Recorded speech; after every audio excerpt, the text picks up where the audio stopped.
sant gërëm Meissa Diakhaté ci invitation bi muy invité fii ñu ñëw fekkee lu baax lii parce que jàng alxuraan moom ni ko oustaz waxe sànq amul lu ko gën a baax te balaa moo gën a baax nag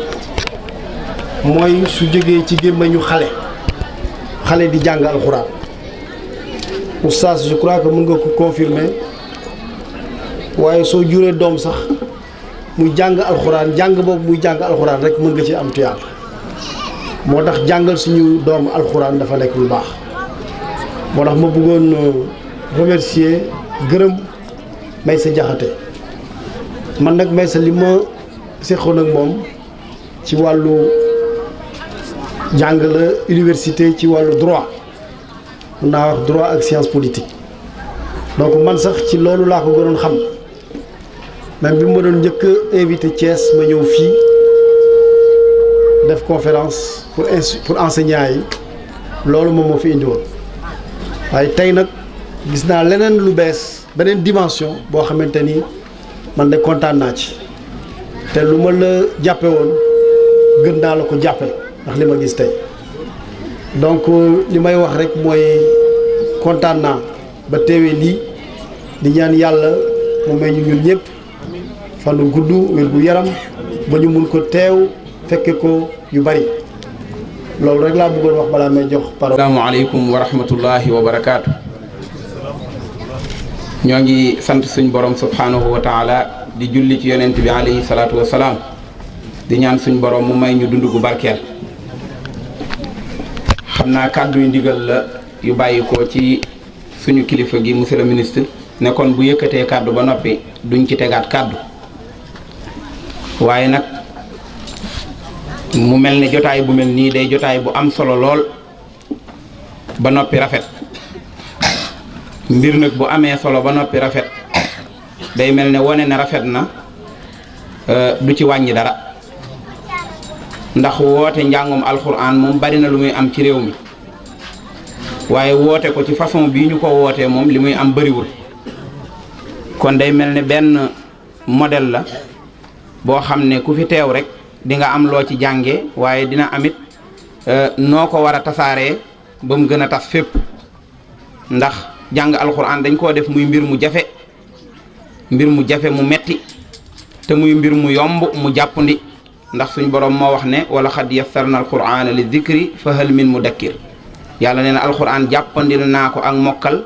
ndax pare ngeen pour mokkal ko waaye ku pare pour mokkal ko rek mokkal ko jàppandi na kon nag bu directeur defee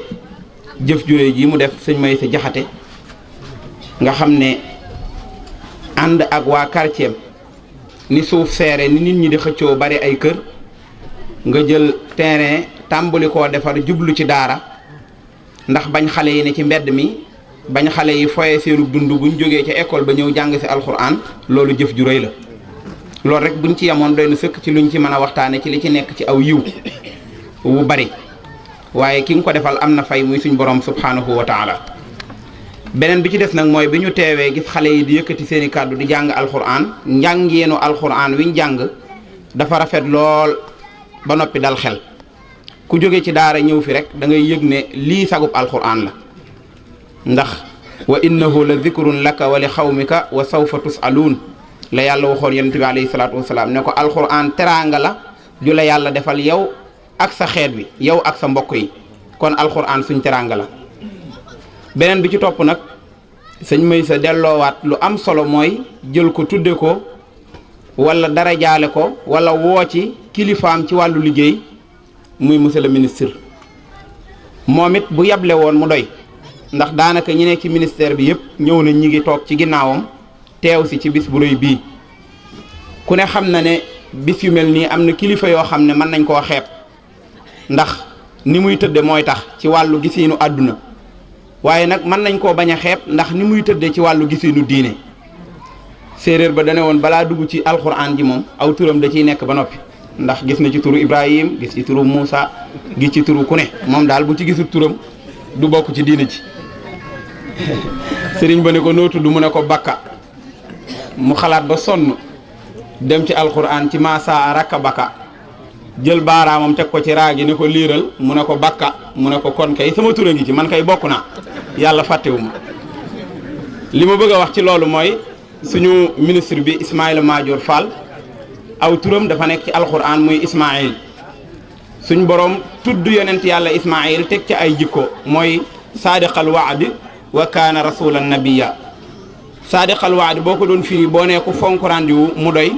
waaye boo nee ku dëggu ci liñ ko dénk mu doy mu mel ne dafa am luñ ko dénk loo xam ne am na xale bu jàng fii alquranul karim léegi tudd ko ci suratu rahman allama alquran xalaqal insana allamahul bayaan alsamsu walxamaru bi xusbaan wa najmu wassajaru yasjudaan wa samaa rafaaha la ca teg mooy wa wadaa al misaan benn allaa tatxaw fil misaan muy ñaar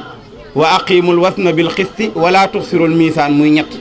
ñett yooyu yëpp di ñett yoo xam ne day dellu ci atte dellu ci maandu dellu ci luy ràbbu société bi bañ tegu ci aw yoon kuñ dénk lu mel noonu nga yëg ne alxuraan sa wéttal la bañ tudde ko ak ngoon nga bàyyi sa yitte ñëw teew ci dafa mel ne xeli jullit yi ne ci àdduna bi yëpp war nañoo dal waaye ñi ne ci réew mi war nañoo dal ndax dañuy xam ne kiñ dénk wàllu atte ku conscient la digganteem ak boroomam la ku bàyyi xel alxuraanul karim la ba xeebut jotaayu daara yi ba ñëw teew ci monsieur le ministre yal na yàlla fay la yal na yàlla dëgëral la ci barke alxuraan yiw bi nga xam ne wàccee nañ ko fi ci alxuraan yal na wàcc ci quartier bi wàcc ci sëñ Maysa wàcc ci ñëpp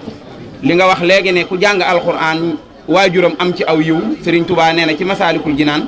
bu xale bi waxee ca daara ja baasin miim suñ borom jéggal ko moom xale bi ay bàkkaaram jéggal ay waajuram jéggal ko ubbi daara mu ñëw fa di jàng ak ka ko doon jàngal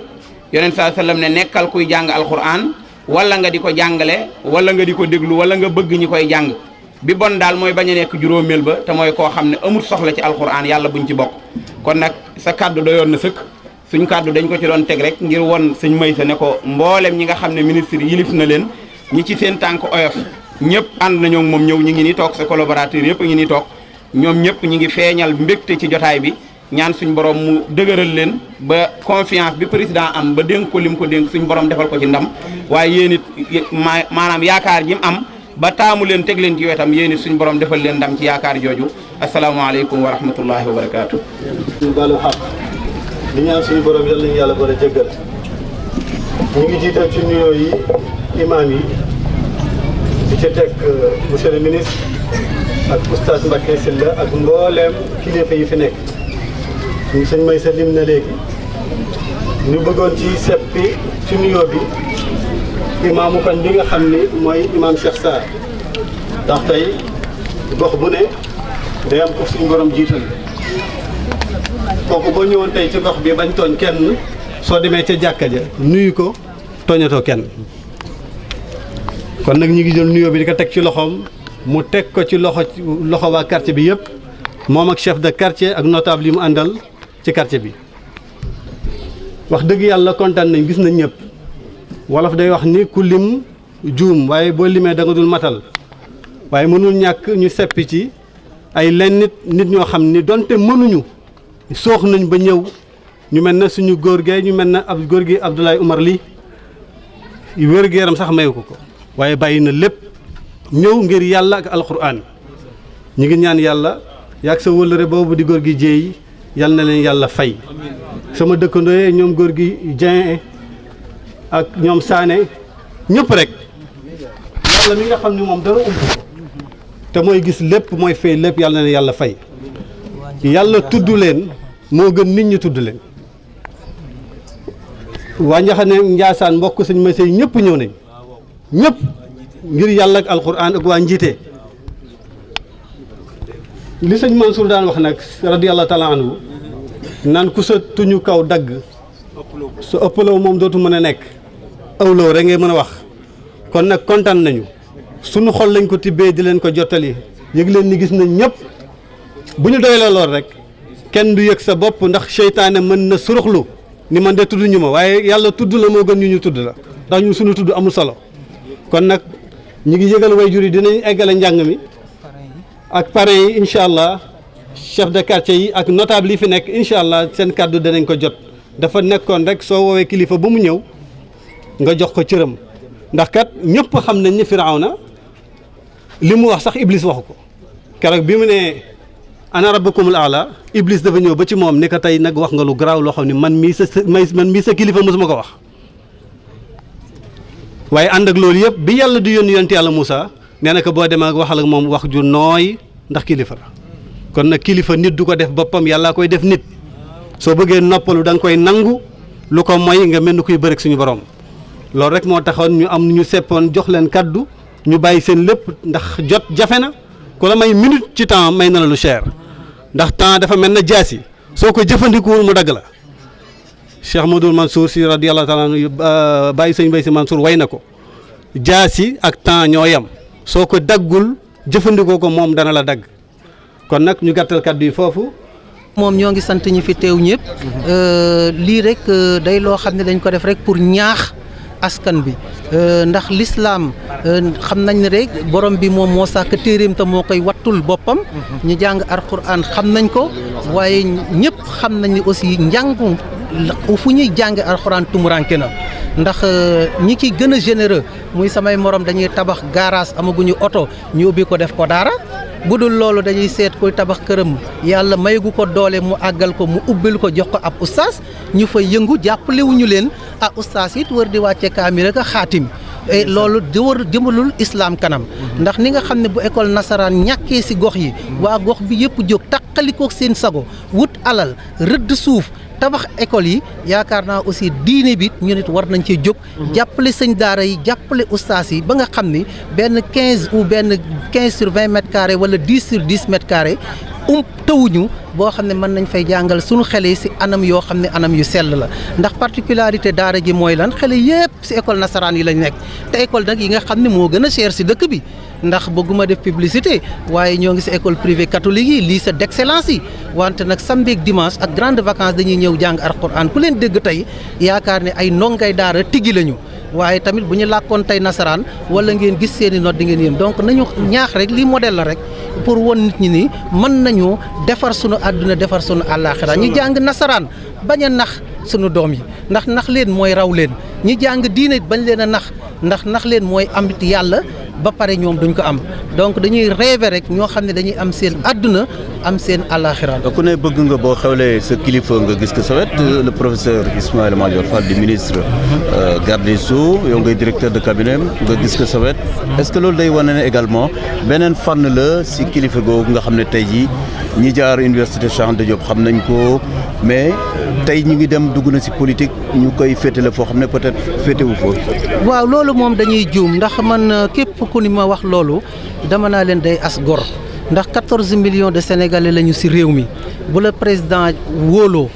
defal ko loo xam ni mooy xam-xam bi mu doon xalaat ci université mu ne ko ñëwal nga jàppale ma réforme réew mi président it buy réformer moom it mu jël xam-xamam mettre ko au service loolu ñun amuñ ci sikki sàkk ndax professeur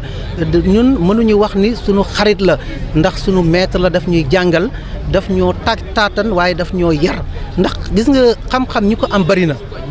internet bi boo fi duggee am xam-xam téere nasaraan yi boo ko ubbee am xam-xam mais dafa am lu mu am lu jafe mooy xam-xam bu am iman te loolu dañ mukk ci moom ñu koy jëf ñun nag yàlla may ñu damay wax ne du ma xaritam ndax mënumaa nekk xaritam ndax moo ma tàggat waaye yàlla def ma jige ko di fréquenter li ñuy wax xalaatam te xam ni xalaat boo xam dafa ànd ak iman du politique du leneen ndax politique it lii ñuy def politique la rek ndax lépp lu mën a jëmee sa askan kanam lépp lu mën a defar say xele ak sa gox yaakaar naa loolu amuñ luñ ciy kii ñi xamul rek ñoom ñoo dul xam waaye nit la koo xam ne yàlla def na ci moom ay valeur ndax ñëw gi ak woyof la bi ma koy indi Thiès en 2004 c'était pour mu tàggat leen ci nasaraan tey diine tax koo jóg te déggu leen fi mu wax fi lu dul diine jàngal ñu loo xam ni daway kii ndax professeur Ismaïla Madior Fall boo nekkee ak moom dama naan du xam-xam bi daf lay yar te loolu daf ko def ci ñun mu jaral ñu nag lu nekk ñun ñu xam ko universitaire ak ñeneen ñi nga xam dañuy wax dañoo xamul rek waaye ab yaram mu baal ma waaye yàlla def na ci moom yar kenn mus koo dégg ci luñ ko mus a dégg xam-xamam aussi dama naan gars yi dañoo guux xam-xam mais moom da koo dégg xam nga ki guux xam-xam ñu raw la ku ko dégg moo tax du mën a jubóog ñoom waaw loolu rek mooy différence am ak ñeneen waaw merci. C'est pour moi un agréable plaisir de me retrouver ici en cette occasion très particulière particulière parce que nous sommes réunis pour les besoins d'un récital de Coran. Et accessoirement, on a eu aussi une démonstration de karaté. Mais le principal, c'est le récital de Coran. Et je disais que je voulais, après avoir salué tout le monde, exprimer ma vive gratitude à Maïssa Diakhaté, qui est mon collègue, mon directeur de cabinet aujourd'hui, mais mon collègue à l'université, pour m'avoir invité et m'avoir permis de prendre part à cette cérémonie. C'est une cérémonie pour moi spéciale, j'allais dire exceptionnelle, à cause de ce que nous avons vu tout à l'heure, ce que nous avons vu et entendu. Parce que qu'est-ce que nous avons vu et entendu? Des enfants, très jeunes parfois, qui maîtrisent et récitent à merveille le Coran. Je disais que pour un musulman, il n'y a pas plus grande félicité, il n'y a pas plus grand bonheur. Parce que Dieu nous dit dans le Coran que lorsque nous faisons apprendre à nos enfants le Coran, le fait que nos enfants récitent le Coran, c'est un bienfait pour nous. Et que nous, parents, nous avons intérêt, au-delà de notre volonté tous de voir nos enfants réussir à l'école scolaire, l'école française, nous avons aussi un intérêt spirituel à ce que nos enfants soient aussi dans les écoles coraniques. Donc je voudrais encore une fois adresser mes vifs remerciements à Maïssa Diakhaté et prier pour que Allah nous permette d'avoir d'autres occasions de nous revoir et de communier en partie. De nous, comment vous expliquez l'initiative? Bon, l'initiative vient d'un constat très simple, que la question de la prise en charge de l'éducation religieuse, notamment de la lecture et de la compréhension du Coran, fait parfaitement défaut. Quand il s'agit des autres demandes sociales, nous savons l'engagement actif de la communauté, mais quand il s'agit de ces questions, généralement nous les confions à des gens parfois pas du tout connus, parfois, excusez-moi du terme, qui s'installent alors que ne présentant pas souvent toutes les garanties requises pour éduquer moralement et religieusement nos enfants. Nous nous sommes dit que nous-mêmes, comment mettre à disposition un cadre approprié, conforme au confort de vie de nos enfants pour qu'ils puissent apprendre le Coran dans la sérénité, dans l'assurance morale, mais également dans des conditions matérielles et sociales assez intéressantes. Et c'est pour cette raison que l'initiative a été mise en place. Depuis quand est-ce? Oui, nous en sommes à la 4e édition que le garde des Sceaux, ministre de la Justice, professeur Ismaïla Madior Fall, que nous connaissons effectivement pour son engagement pour la foi et pour son exaltation des valeurs islamiques. Cette édition, effectivement, vient couronner des années d'efforts que l'imam a pu consentir avec des enfants qui présentent tous la particularité d'être des élèves des écoles environnantes telles que John Hoffman, Sainte Bernadette, Mbour 3, route de Dakar 2 et même parfois dans lycée Malixi et ailleurs. Et la particularité, ils ont le curriculum le plus élevé attendu des élèves sur le plan de l'enseignement général, mais assorti aujourd'hui d'une dimension spirituelle qui n'a rien à envier à ceux qui, du jour au soir, s'activent pour la mémorisation du Coran. Pour ceux qui ne connaissent peut-être le professeur Ismaïla Madior Fall sous cette, disons, casquette religieuse, n'ont-ils pas tort peut-être de lui porter certains attributs d'homme politique quand même qui obéit un peu ou bien qui est sous le dictat des politiques? Absolument. Vous savez, lui, nous le fréquentons sa pensée d'abord pendant très longtemps. L'homme, nous le fréquentons peu parce que nous avons beaucoup d'admiration et beaucoup d'estime, mais nous pensons toujours nous pensons toujours qu'il est effectivement dégage une particularité. Quelle est cette particularité? C'est quelqu'un qui est imbu de savoir et qui est toujours sur la dynamique de la science, mais exactement qui est également bonifié de valeurs spirituelles. Nous avons le privilège de parvoir notre position pour l'avoir côtoyé au niveau de la faculté des sciences juridiques et politiques, mais pour avoir également le privilège d'être dans son entourage en qualité de directeur de cabinet. Et j'avoue que je m'en veux pour deux choses. La première, pour ceux qui l'ignorent, pendant très longtemps, il a animé des sessions au niveau de l'université organisées annuellement par Seigne Moustapha Sy, mais également, nous le savons, en tant que mouride accompli, quelqu'un qui a un don pour effectivement la lecture et le fait de psalmodier les chassaïdes de Seigne Touba. Donc c'est un homme doué d'une grande spiritualité, et j'avoue que son savoir, malgré les interprétations, et c'est ça qui est heureux, c'est-à-dire que quand les gens ne le comprennent pas, c'est parce qu'il est toujours sur la posture de la scientificité, là où les gens parfois s'engagent sur des préoccupations personnelles et politiques. Et c'est ça qui fait que l'homme est une constante, mais également une somme de valeurs que nous, vraiment, nous admirons, et nous avons également l'engagement de l'accompagner. Est-ce que ce Dara-là peut-être, disons, une réponse à, disons, ou bien à un trait d'union pour les riverains que vous êtes, donc que certains pensent que c'est de nouveaux quartiers à Thiès. Thiès est en train de, disons, de se développer,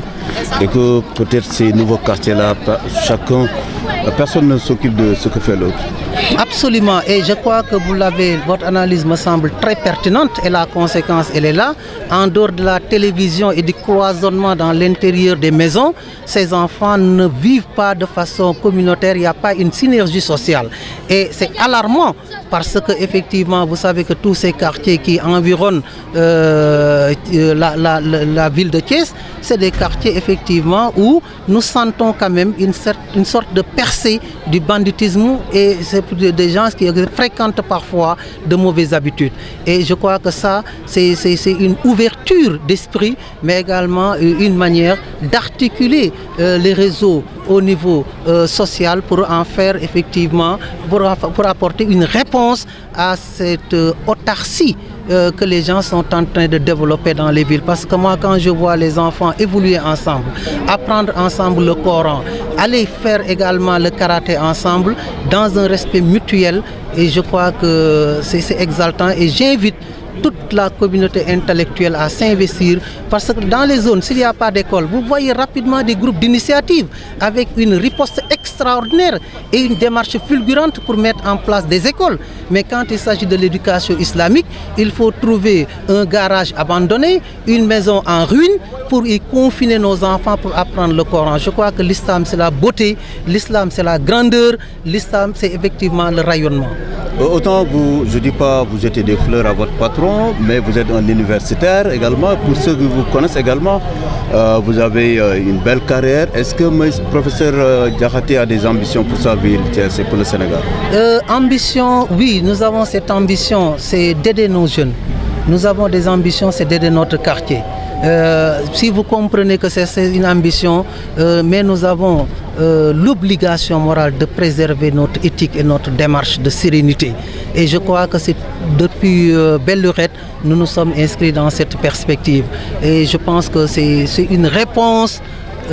qui pourrait peut-être ne pas satisfaire votre curiosité. Mais nous cheminons avec le professeur, nous fréquentons sans penser, et je pense que c'est un modèle pour nous, et c'est la raison principale de notre engagement à ses côtés.